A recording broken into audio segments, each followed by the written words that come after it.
Minha gente querida, muito bem-vindos, muito boas-vindas a todos. Começando com o livro Agenda Cristã de André Luiz, Rogativas. Você exige justiça para seus casos pessoais e diariamente complica situações e problemas sem reparar que a harmonia suprema retifica sempre, ao redor de seus pés, por intermédio da dor e da morte.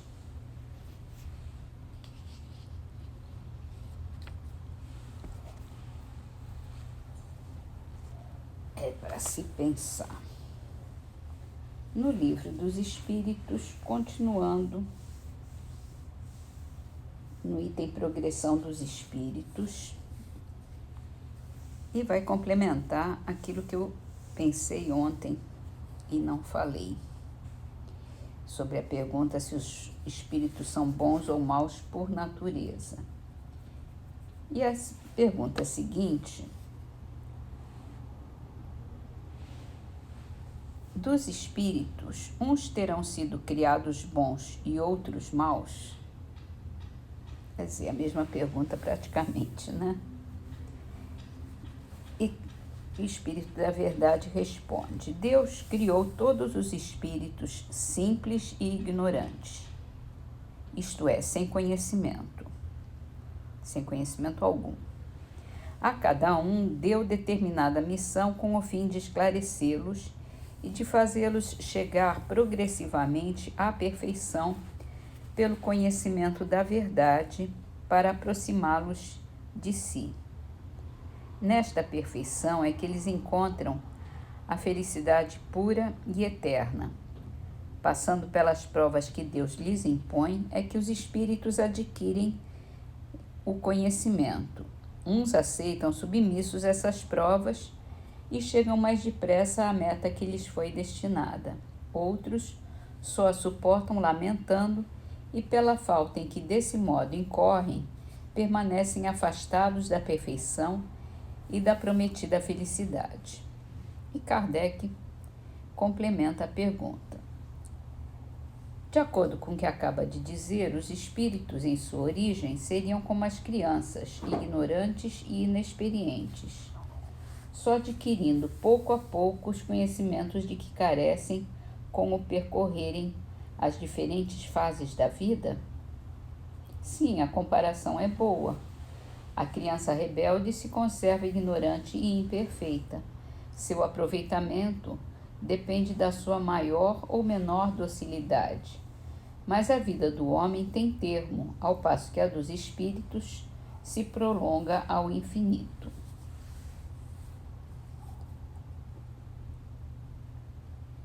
Exatamente. Como as crianças, mas tem gente que passa a vida inteira como criança rebelde. E aí não aproveita muito a existência, né? Mas o nosso fim, nosso objetivo final é a perfeição mesmo.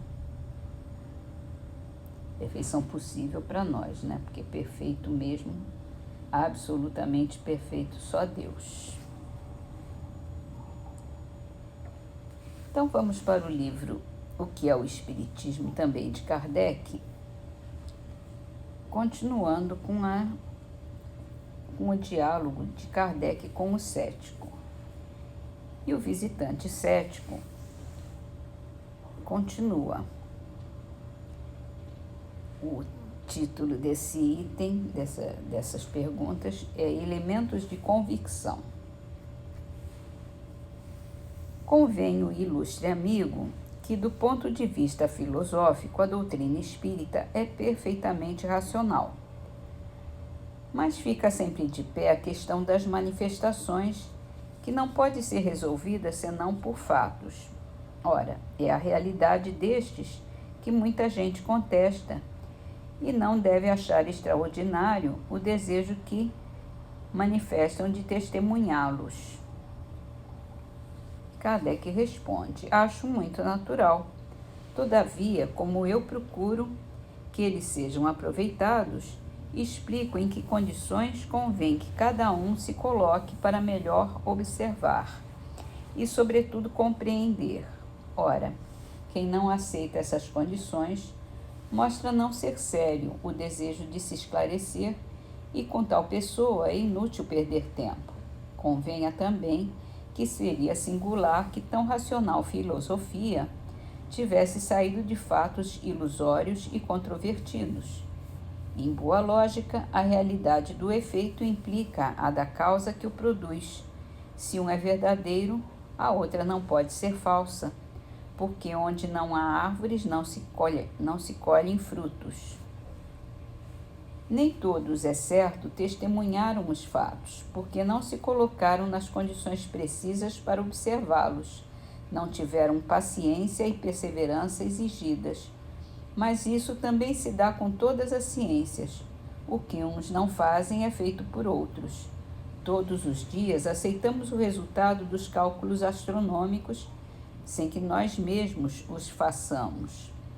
Seja como for, se acha a filosofia boa, pode aceitá-la como aceitaria outra qualquer, conservando sua opinião sobre as vias e meios que a ela conduziram, ou ao menos não a admitindo, senão a título de hipótese, até mais ampla constatação. Os elementos de convicção não são os mesmos para todos. O que convence a uns não produz impressão alguma em outros. Assim sendo, é preciso um pouco de tudo. Porém, é um engano acreditar que as experiências físicas sejam um único meio de se convencer. Note que em algumas pessoas os mais importantes fenômenos não produziram a menor impressão, ao passo que uma simples resposta escrita venceu todas as dúvidas. Quando se vê um fato que não se compreende, quanto mais extraordinário que ele seja, mais suspeitas desperta e mais o pensamento se esforça para lhe dar uma causa vulgar. Se ele, porém, for compreendido, logo é admitido por ter uma razão de ser, desaparecendo o maravilhoso e o sobrenatural. Certamente, as explicações que acabo de lhe dar nesta conversa longe estão de ser completas, mas sumárias como são, estou persuadido de que o levarão a refletir, e se as circunstâncias o fizerem testemunhar alguns fatos de manifestação, verá com menor prevenção, porque possuirá uma base onde firmar seu raciocínio. Há duas coisas no Espiritismo: a parte experimental das manifestações e a doutrina filosófica. Ora, eu sou todos os dias visitado por pessoas que ainda não viram nada e acreditam tão firmemente como eu pelo só estudo que fizeram da parte filosófica. Para elas, o fenômeno das manifestações é acessório. O fundo é a doutrina, a ciência. Eles a veem tão grande, tão racional, que nela encontram tudo quanto pode satisfazer as suas aspirações interiores. À parte o fato das manifestações, do que concluem que, supondo não existissem as manifestações, a doutrina não deixaria de ser sempre a que melhor resolve uma multidão de problemas reputados insolúveis. Quantos me disseram que essas ideias estavam em germe no seu cérebro, conquanto em estado de confusão. O Espiritismo veio coordená-las, dar-lhes corpo, e foi para eles como um raio de luz. É o que explica o número de adeptos que a simples leitura de O Livro dos Espíritos produziu. Acredita que esse número seria o que é hoje se nunca tivéssemos passado das mesas giratórias e falantes? E isso é o que aconteceu realmente com a evolução do Espiritismo, né, nesse mundo, aqui na Terra. Hoje em dia, pouco caso se faz das manifestações. Nem todos os centros espíritas têm reuniões para isso, e foi uma forma de chamar atenção. Hoje em dia a gente estuda o espiritismo, não fica curioso, nem deixa de acreditar porque não vê manifestações. Eu mesma nunca vi nenhuma, a não ser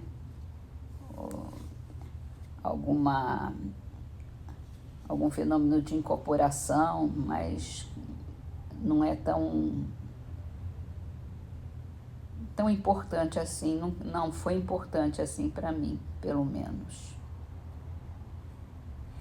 E assim terminamos as nossas leituras de hoje e vamos concluir com uma frase de Emmanuel, que está no livro Perdão e Vida, livro psicografado por Chico Xavier.